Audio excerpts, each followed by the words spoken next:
Welcome, and thanks for joining us for the good news of Tuesday, July 28. The passage that I've selected was read in our service 2 weeks ago. It is taken from the 28th chapter of Genesis, where, in his sleep, Jacob found a ladder to heaven, with angels ascending and descending. Jacob left Beersheba and went toward Haran. He came to a certain place and stayed there for the night, because the sun had set. Taking one of the stones of the place, he put it under his head and lay down in that place.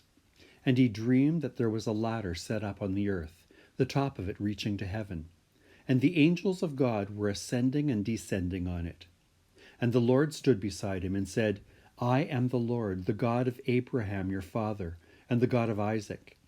The land on which you lie I will give to you and to your offspring, and your offspring shall be like the dust of the earth, and you shall spread abroad to the west and to the east and to the north and to the south.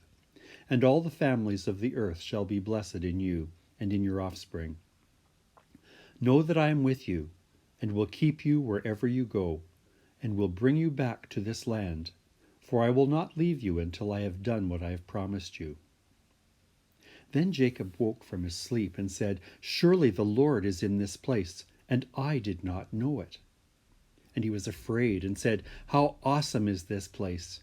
This is none other than the house of God, and this is the gate of heaven.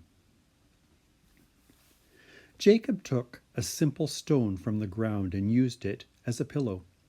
His dream led him to a new understanding of the presence of God. His realization that the Lord was present in this simple, nondescript place was a revelation to him. I wonder if it might be a revelation for us as well.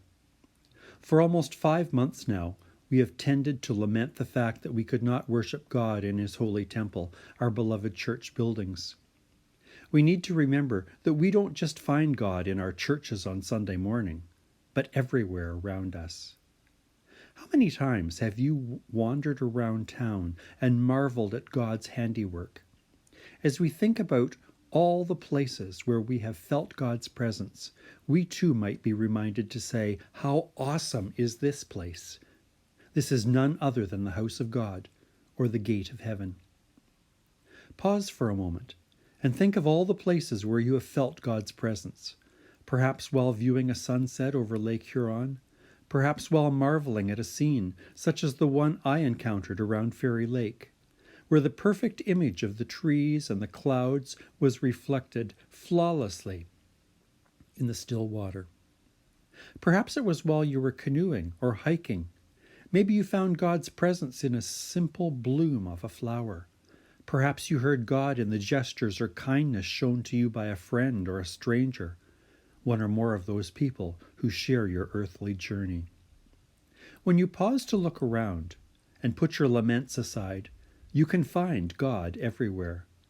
The Lord is clearly revealing Himself to us in so many simple places. He is saying, Look, here I am. I am with you always. God is not just restricted to our church buildings. If we allow ourselves to think of God's presence and seek Him out, we will not be surprised to discover Him everywhere around us. God is not elusive. He is not hiding from us. If we open our hearts and minds to God, we will find Him at every turn in our journey through life. Surely the Lord is in this place, and I did not know it.